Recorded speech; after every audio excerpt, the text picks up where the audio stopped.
Have you ever noticed how anxiety arrives like an unexpected guest? One moment you're sitting quietly, maybe sipping your evening tea, the room bathed in gentle light, and the next, your chest tightens. Your heart begins to race over something that hasn't even happened yet. A shadow of fear drifts in. Your mind, once calm, begins to spin webs of uncertainty. What if? What then? What if I can't handle it? It pulls you into imaginary futures, unfinished conversations, and past regrets that echo louder than they should. You weren't seeking anxiety, yet here it is seated beside you like it owns the place. But what if I told you that this visitor, this anxiety, isn't here to punish you? What if it isn't your enemy, but a misunderstood messenger? In Buddhist teachings, suffering isn't merely something to escape. It's a signal, a doorway. It points toward attachment, expectation, resistance, and behind all of that, there is the possibility of freedom. Anxiety often reveals how tightly we hold on to things that were never meant to be controlled. Certainty, perfection, control over the future. Like trying to hold smoke in our hands, the more we grasp, the more we suffer. But when we pause, when we sit with anxiety not as a threat, but as a teacher, something shifts. Today we're going to explore that shift. Together we'll dive into a single yet powerful understanding rooted in Buddhist wisdom, one that has the potential to completely transform your relationship with anxious thoughts. You'll learn not how to fight anxiety, but how to see it. Listen to it, even thank it. Because sometimes peace doesn't come from pushing anxiety away. It comes from learning how to be at peace even while it's still here. Let's begin. Chapter 1. The Nature of Clinging. Anxiety often springs not from the events of life themselves, but from two deep and ancient human tendencies: our desperate grip on what we love, and our fierce rejection of what we fear. We hold tightly, sometimes unknowingly, to our health, to our relationships, to our daily routines, to the small certainties that give our world shape. We crave stability, the comfort of knowing what comes next, the illusion that the ground beneath us will never shift. At the same time, we recoil from discomfort. We exile thoughts of loss, of illness, of aging, of endings. We try to bar the door against change, as if our resistance could make impermanence disappear. But life is not a static painting. It is a river in motion. Consider Maria, an 84-year-old woman who had lived in the same quiet neighborhood for over 50 years. Her life had been built gently there, morning walks past familiar porches, shared glances with neighbors, the way the sun fell through her kitchen window at just the right angle. Then the developers came. New construction, demolition, trucks, noise, trees removed, sidewalks torn up. Suddenly, Maria found herself unable to sleep. She felt a constant unease in her chest, like something was crumbling inside her. One evening, sitting on the edge of her bed, she looked at her daughter and whispered, "Everything I know is disappearing." But Maria's anxiety wasn't just about buildings. It wasn't about concrete or cranes or zoning laws. It was about her aching heart, clinging to a version of the world that felt safe. It was about her attachment to the idea of permanence in a world that never stops changing. And can we blame her? Isn't that all of us, in some form? The Buddha, observing the suffering of the world, taught that everything that arises is destined to pass away. No sound lingers, no moment stays, no breath, no flower, no life escapes this law. And yet, we fight it. We fight change as if we can bargain our way into keeping what we love, exactly as it is. But this is like trying to dam a river with our bare hands. The water does not stop, it finds new paths, flows around us, wears us down. We become exhausted not because of the river, but because of our struggle against it. So what would happen if we stopped fighting? What if, instead of clenched fists and frantic effort, we opened our palms? Not in resignation, but in acceptance. To open the palm is to soften the heart. It is to say, I may not control this moment, but I will meet it with grace. It is to let the river pass through without drowning in it. It's in this gesture, this inner shift from resistance to openness, that anxiety begins to lose its grip. And perhaps, just perhaps, what we thought was fear was really the beginning of freedom. Chapter 2. The observer within. Here's a revolutionary idea. One so simple and yet so life-changing, it could alter the very way you experience your mind. You are not your thoughts. Let that land for a moment. You are not the anxious whisper that says, something terrible is going to happen.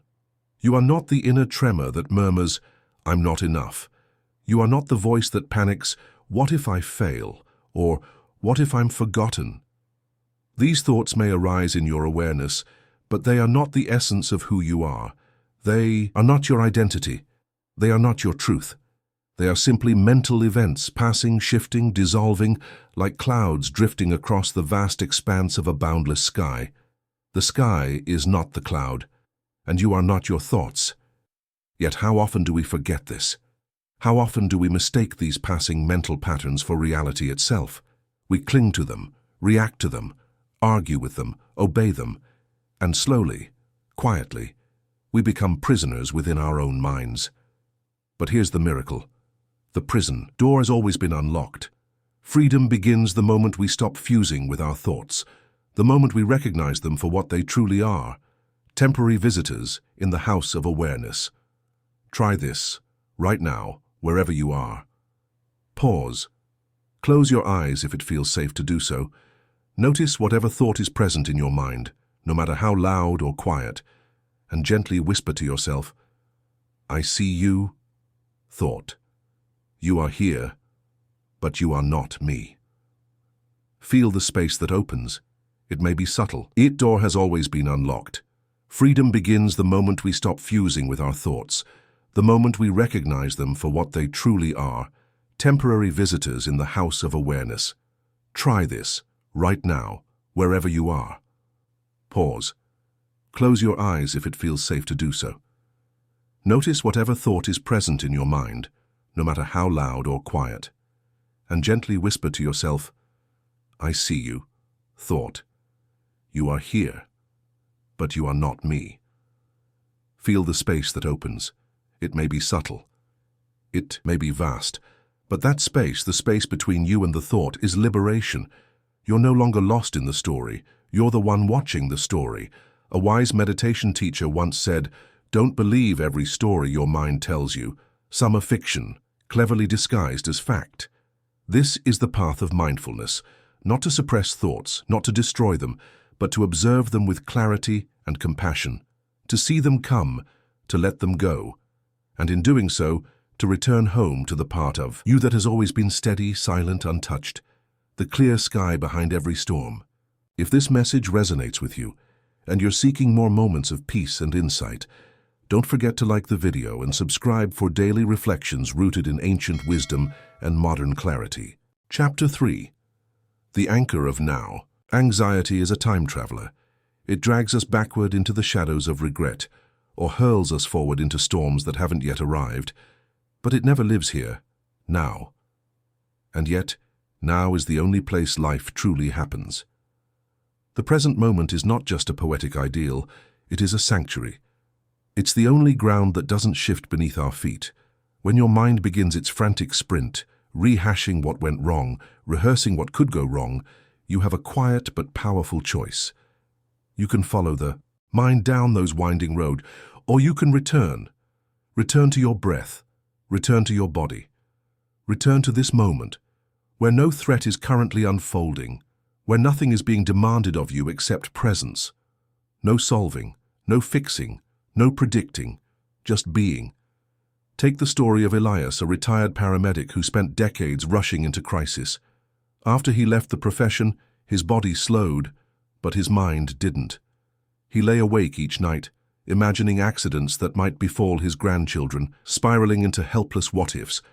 One day, during a silent retreat, a teacher offered him a simple practice. Each time your mind races, place your hand on your belly. Breathe. Feel life moving through you.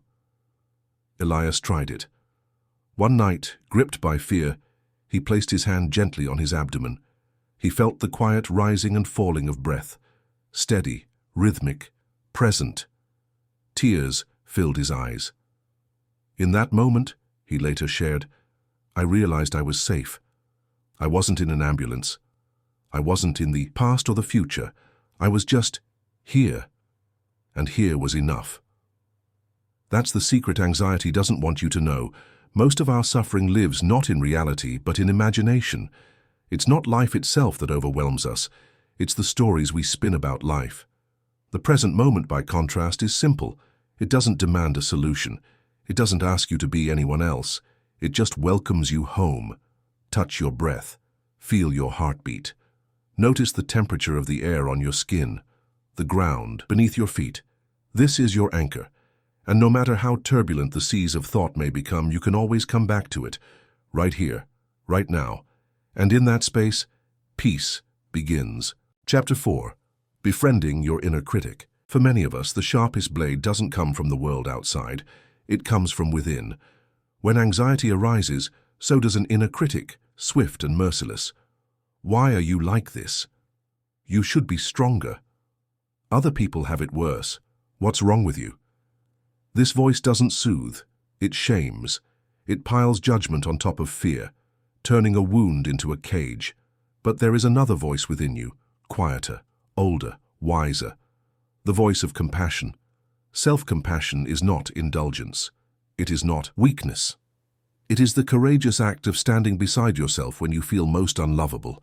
Imagine this. A child is crying in the dark, afraid and trembling. Would you yell at them, call them dramatic, tell them to toughen up? No, you would hold them, speak softly, let them know they are safe. Why then do we treat our own pain so differently? When anxiety rises like a storm, try this instead. Pause. Place a hand on your heart or your belly and say to yourself, "It's okay, love. I see you're scared. I'm here with you. You don't have to go through this alone. You're not giving in to fear. You're giving it somewhere soft to land." One woman, Mira, a nurse who spent years in emergency rooms, confessed that she could care for everyone but herself.